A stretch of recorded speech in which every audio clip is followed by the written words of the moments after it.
What if I told you there's a truth so dangerous it was suppressed for centuries? Throughout history, certain ideas have been deemed too dangerous to exist, not because they were false, but because they threatened those in power. These weren't just controversial opinions, they were philosophical insights that could unravel the foundations of entire societies. And so, they had to be erased. Take the ancient Library of Alexandria. It housed countless scrolls containing knowledge from across the known world. But when it burned, much of that wisdom was lost forever. Some say it was an accident. Others suspect it was deliberate, a way to control what people could know. Centuries later, Galileo faced the Roman Inquisition for daring to suggest the Earth moved around the sun. The Church didn't dispute his mathematics. They feared what his ideas would do to their authority. They forced him to recant, then kept him under house arrest for the rest of his life. The pattern repeats. In the 20th century, scientists studying psychedelics discovered their potential to treat mental illness, until governments banned the research, fearing these substances might change how people saw society itself. Books have been burned in every era. The Chinese Emperor Qin Shi Huang ordered the destruction of philosophical texts that challenged his rule. The Nazis famously burned thousands of un-German books in public squares. Even today, school boards debate which ideas are too dangerous for students to encounter. Whistleblowers who expose uncomfortable truths often face the same fate. Some lose their careers, others are imprisoned, a few disappear entirely. The methods change, but the goal remains: keep certain ideas from spreading. This isn't about good people suppressing bad ideas. It's about power protecting itself. When a concept threatens the status quo, whether it's about economics, politics, or human nature, the response is predictable. Silence it, mock it, make it unthinkable. Yet these ideas keep resurfacing. They appear in coded language and folktales. They're hidden in art and music. They're passed down secretly when they can't be shared openly. Because the most dangerous ideas aren't just theories, they're tools for seeing the world differently. And once seen, reality can't be unseen. The question isn't whether such ideas exist. The question is, what are we not being told today? What concepts are being suppressed right now because they threaten existing power structures? And most importantly, what would happen if they got out? Imagine holding a book in your hands that changes everything you thought you knew. The words on its pages don't just present new information, they rearrange how you see the world. Now imagine that book being ripped away before you can finish reading it. This has happened countless times throughout history. And it's happening right now with ideas that challenge what we accept as normal. Throughout the centuries, whenever a concept emerges that threatens established power, the response follows a familiar pattern. First comes ridicule. The idea gets dismissed as absurd or impossible. Then comes opposition. Those who promote it face resistance from institutions. Finally, if the idea persists, comes suppression, active efforts to erase it from public discussion. Consider money. Most people never question what gives a piece of paper its value. We accept that governments and banks control this system. But alternative ways of organizing exchange have existed and been crushed. In the 1930s, communities across America created local currencies to survive the Great Depression. These systems worked until federal authorities shut them down. Today, cryptocurrencies face similar resistance from central banks. Education systems provide another example. Standard curricula emphasize certain thinkers while excluding others. Students learn about wars and kings, but little about how power actually operates. Critical theories about society often get labeled as dangerous and removed from classrooms. The information isn't false, it's just inconvenient for those in charge. Religious institutions have done the same. When new spiritual movements arise that empower individuals rather than priests, they're frequently declared heresies.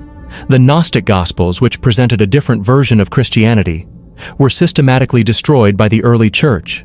Only fragments survived, hidden in jars in the Egyptian desert for 1,600 years.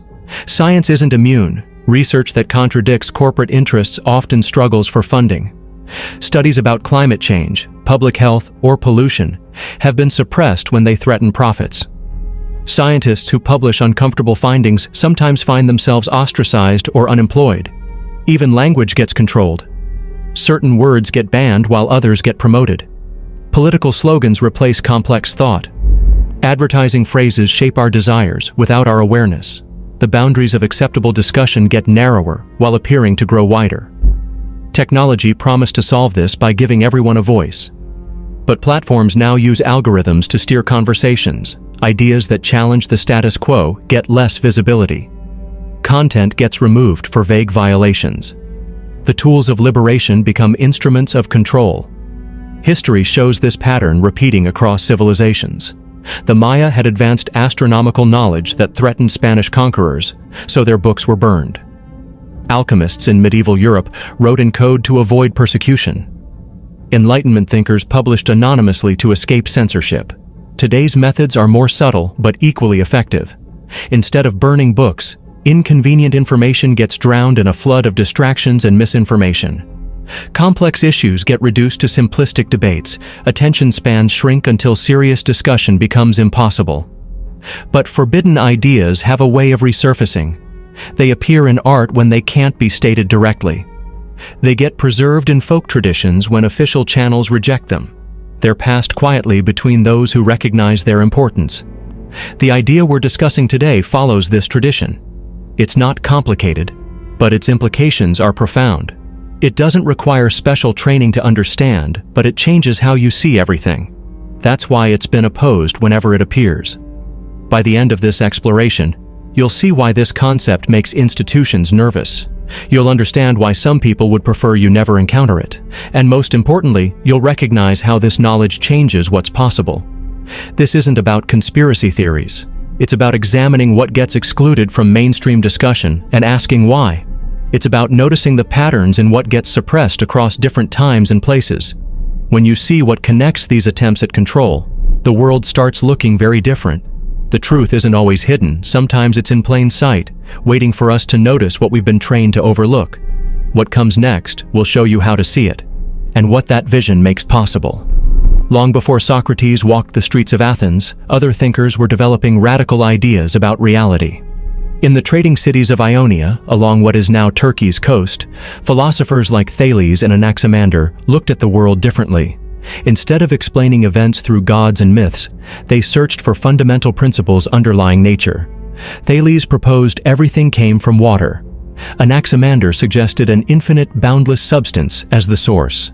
These were the first attempts to understand existence without relying on tradition. Further east in India, the Upanishads explored similar concepts. They described a universal consciousness connecting all things, an idea that challenged conventional religious views. Around the same time in China, Lao Tzu wrote about the Tao, an ineffable principle governing reality that couldn't be captured by rules or institutions. These teachings spread quietly, often orally, because writing them down was dangerous. The Greek philosopher Heraclitus took these ideas further. He claimed reality was constant change, that you could never step in the same river twice. Parmenides countered with the opposite view, that change was illusion, and only one eternal reality existed. These debates continued until Socrates shifted philosophy toward human questions rather than cosmic ones. But the original insights never disappeared completely. As philosophy became more organized, certain teachings were pushed aside. Plato's Academy and Aristotle's Lyceum formalized education, but in doing so, excluded competing views. When Alexander's empire spread Greek culture across the known world, it was mainly Aristotle's systematic approach that traveled, not the more radical early ideas. The destruction of the Library of Alexandria marked a turning point. As the Roman Empire Christianized, texts deemed pagan were left to decay or actively destroyed. Hypatia, the last great philosopher of Alexandria, was murdered by a Christian mob in 415 AD. With her died much of the mathematical and philosophical knowledge preserved in the city. In the East, similar patterns emerged. When Buddhism reached China, its non-theistic teachings were initially welcomed. But as it grew popular, emperors saw it as a threat. The great anti-Buddhist persecution of 845 AD destroyed thousands of monasteries and forced monks to return to civilian life. Only the traditions that compromised with state power survived intact. The Islamic Golden Age preserved many ancient texts that Europe had lost. Philosophers like Avicenna and Averroes expanded on Greek ideas while adding their own insights. But when conservative theologians gained influence, this open inquiry ended. Averroes was exiled, and his books burned in Córdoba. Medieval Europe saw philosophy constrained by religious doctrine. Thomas Aquinas managed to reintroduce Aristotle's ideas by carefully aligning them with Christian teaching. But more radical thinkers like Meister Eckhart, who spoke of finding God within rather than through the church, was declared a heretic. His works survived only because followers copied them secretly. The Renaissance rediscovered many ancient texts, but selectively. Works that supported humanism and individualism were promoted. Others that challenged emerging power structures received less attention. The printing press spread ideas widely, but also allowed authorities to control what got published. The Enlightenment brought new forms of suppression. While thinkers like Voltaire and Diderot challenged religious dogma, they still faced censorship and imprisonment. Radical materialists like La Mettrie, who argued even thought was physical, had to publish anonymously or abroad. In the 19th century, as universities became centers of learning, certain philosophies were excluded from curricula. Hegel's dialectics were taught, but his more radical followers were ignored. Marx took these ideas in revolutionary directions, leading to his exile from multiple countries. The 20th century saw new methods of control. Governments didn't always ban ideas directly. They created systems where inconvenient theories couldn't get funding or attention. Thinkers who challenged capitalism or nationalism found themselves marginalized, even in democratic societies. Today, the pattern continues. Some ideas are dismissed as conspiracy theories before they're properly examined. Others are labeled dangerous or extremist without debate. The internet promised open access to information, but algorithms determine what most people see. What connects these events across time isn't a single conspiracy, but a recurring tendency. Ideas that challenge fundamental assumptions about reality, power, or human nature face resistance from existing institutions. The methods change, from burning scrolls to demonizing thinkers, but the effect remains similar. Yet despite all this, the most powerful ideas keep resurfacing. They appear in art when they can't be stated directly. They're preserved in coded language when openly expressed is unsafe. They're passed quietly between those who recognize their importance. The history we're examining isn't just about lost knowledge. It's about understanding why certain ways of thinking provoke such strong reactions across different cultures and eras. When you see what connects these attempts at control, you begin noticing similar patterns in today's world. This isn't about uncovering one secret truth buried by time. It's about recognizing how knowledge develops, and what happens when it challenges established systems. The most transformative ideas often face the strongest opposition, not because they're wrong, but because they change how people see their world. What comes next will show how these ideas survive despite everything arrayed against them, and why they still matter today. The story continues not in ancient libraries or medieval monasteries, but in how we understand our present moment. The story of forbidden ideas lives through the people who dared to think them. One such figure was Hypatia, the last head of Alexandria's famous library in the 4th century. She taught mathematics, astronomy, and philosophy to students from across the Mediterranean world. Her lectures on Plato and Aristotle drew large crowds, including powerful politicians. But her influence made her dangerous. As Christianity became Rome's official religion, Hypatia's pagan beliefs and scientific teachings conflicted with the new orthodoxy. One day in 415 AD, a mob of Christian zealots dragged her from her chariot. They took her to a church, stripped her naked, and killed her with broken pottery. Afterward, they burned her body and destroyed much of the library's remaining works. 2 centuries later in Baghdad, the scholar Ibn al-Haytham made groundbreaking discoveries about light and vision. His work laid foundations for modern optics, but when he questioned official doctrines, the caliph's agents came for him. Al-Haytham avoided execution by pretending madness, spending years under house arrest where he continued writing in secret. His most important work on optics only reached Europe centuries later, credited to others. The Italian philosopher Giordano Bruno took Copernicus's heliocentric model further, proposing an infinite universe with countless inhabited worlds. This challenged both Catholic doctrine and humanity's central place in creation. After years fleeing across Europe, he was tricked into returning to Italy and arrested. The Roman Inquisition imprisoned him for 7 years, demanding he recant. When he refused, they took him to Campo de' Fiori in 1600, tied him to a stake, and burned him alive. Authorities made sure to destroy most of his writings, though some survived hidden in private collections. In 18th century France, the materialist philosopher Julien Offray de la Métrie argued that mind and consciousness were physical processes, not spiritual substances. His book Man a Machine outraged religious authorities. Forced to flee Paris, he found protection with Frederick the Great in Prussia, but died suddenly at 42 after eating spoiled food. Many suspected poisoning. His works were publicly burned in several European cities. The 19th century mathematician Évariste Galois developed revolutionary theories about algebraic equations while still a teenager.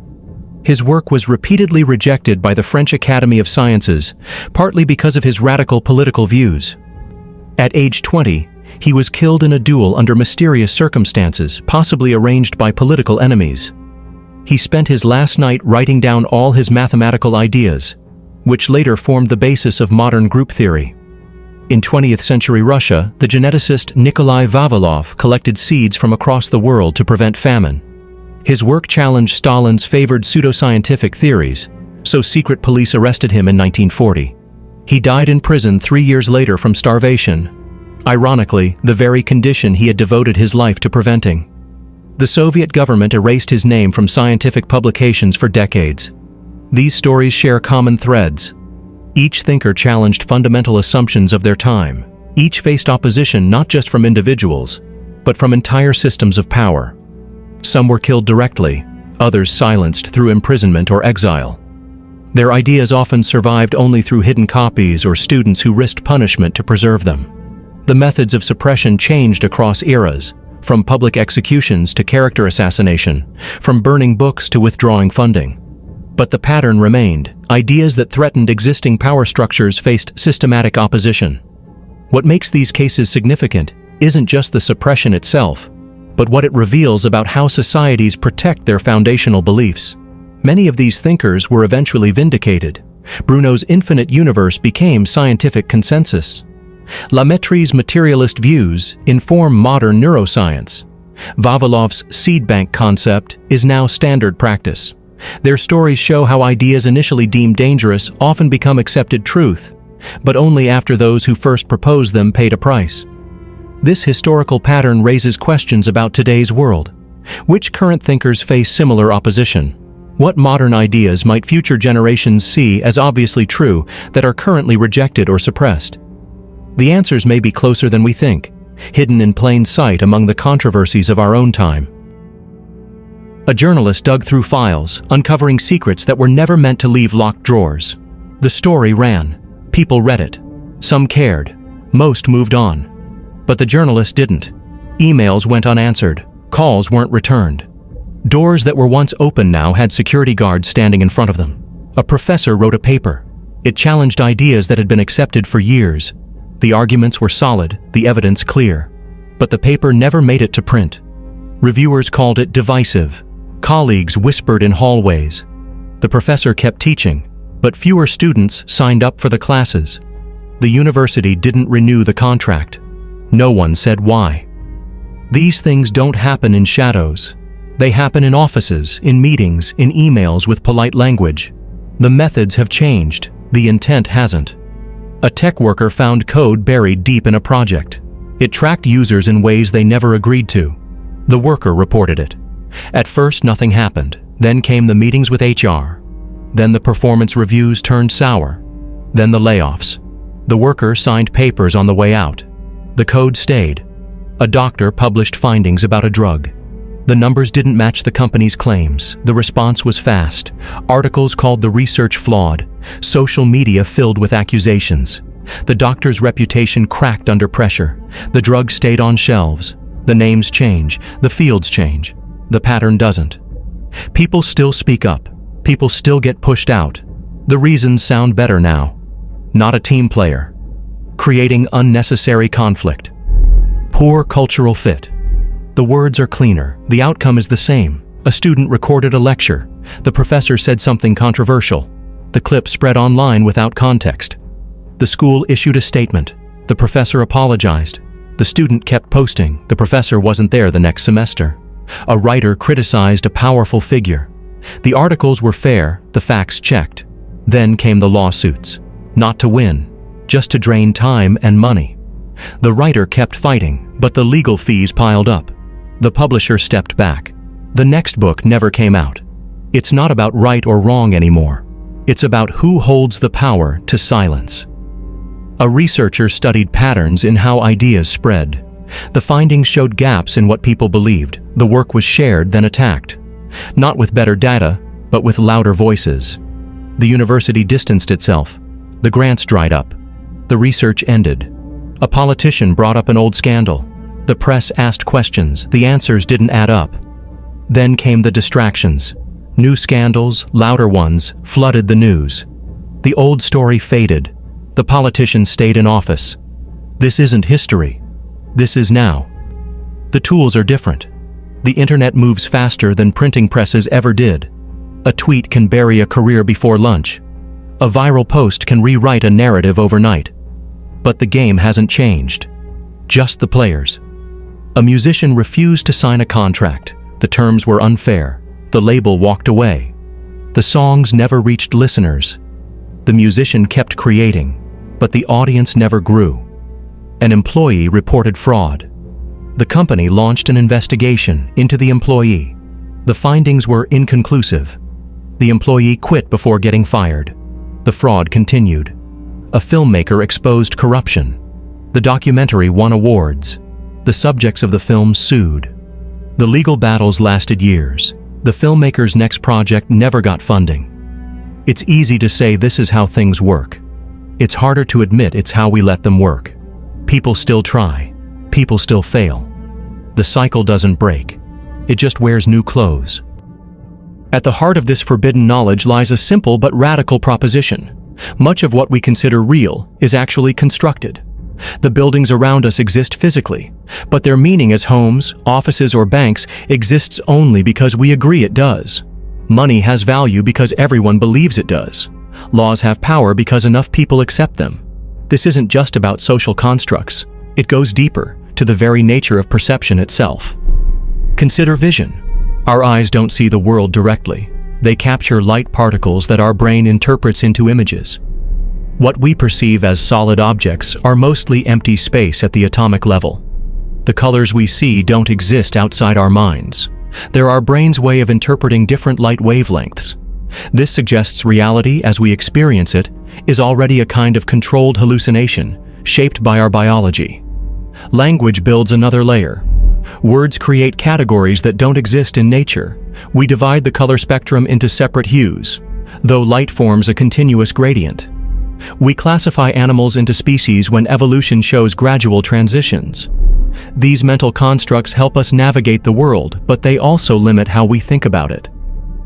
Social reality operates similarly. Nations exist because people believe in them. A piece of land becomes a country when enough others recognize it as such. The borders we fight over are imaginary lines that gain power through collective acceptance. This explains why revolutions can overthrow governments so quickly. When enough people stop believing in the system, it collapses regardless of armies or laws. Power structures maintain themselves by controlling these shared beliefs. Education systems teach children what's possible and what's not. Media shapes what people consider important. Religious and political institutions define what counts as true or moral. These systems aren't necessarily conspiracies. They emerge naturally as ways to maintain order, but they also limit how we can imagine alternatives. Technology adds new dimensions to this. Digital platforms don't just show us the world, they filter and shape it. Algorithms determine what information reaches us, creating personalized realities for each user. Social media rewards certain behaviors and punishes others, training us without our awareness. The virtual worlds we increasingly inhabit follow rules set by corporations rather than physics. This doesn't mean nothing is real or everything is permitted. Physical laws still apply, gravity works regardless of beliefs. But human experience always involves interpretation.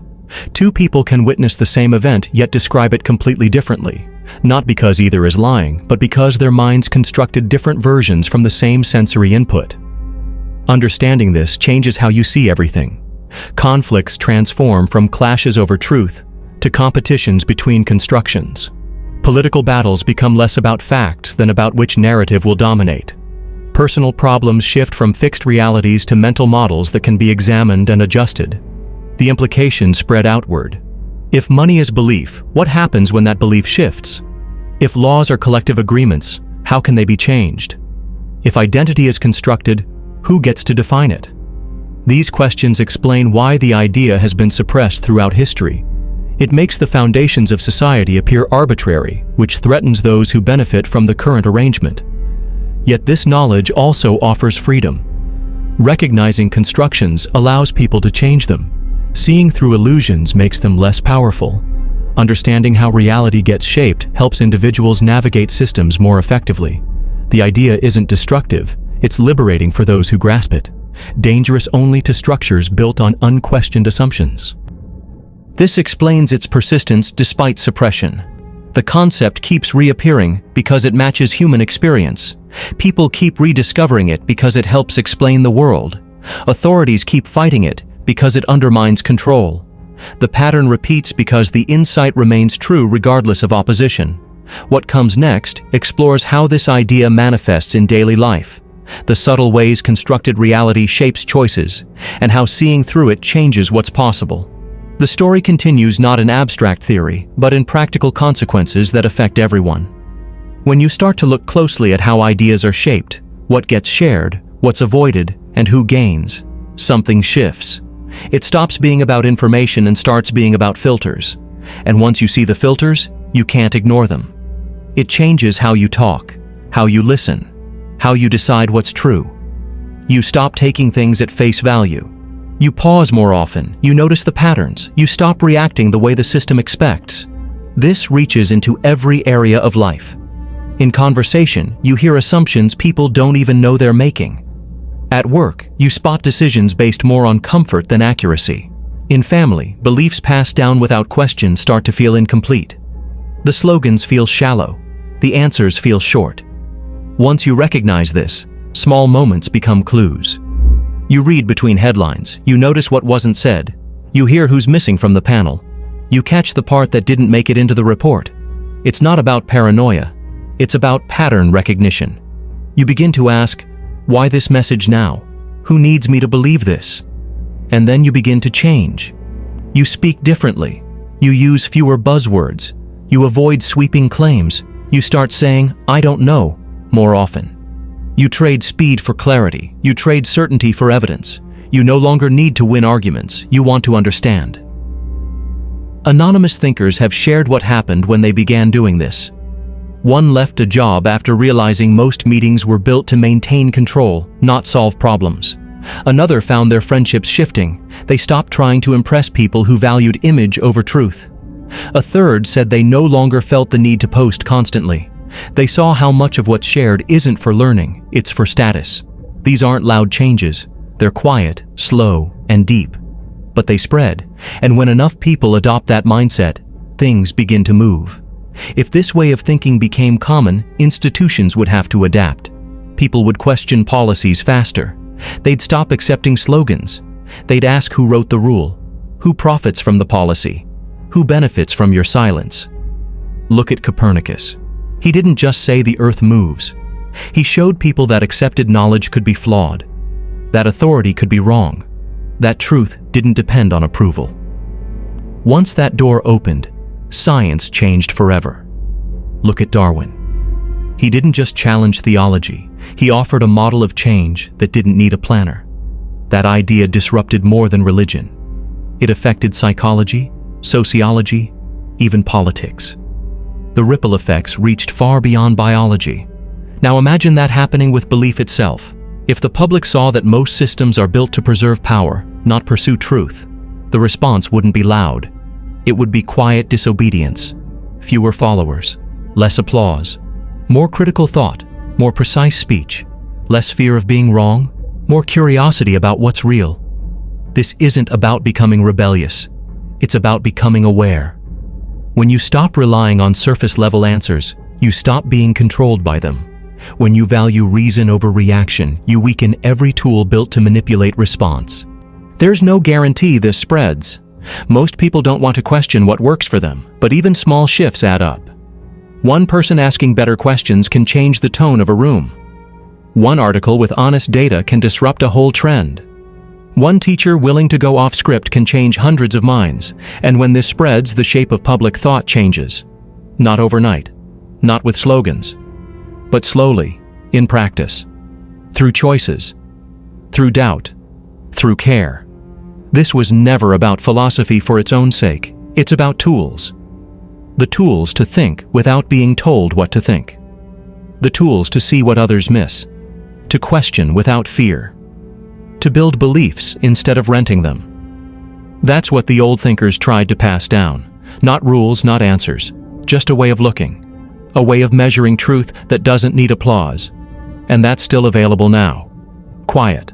Unmarketed. Waiting to be noticed. Comment, awaken, if you see the truth. And subscribe to the channel for more educational and informative contents. Thank you.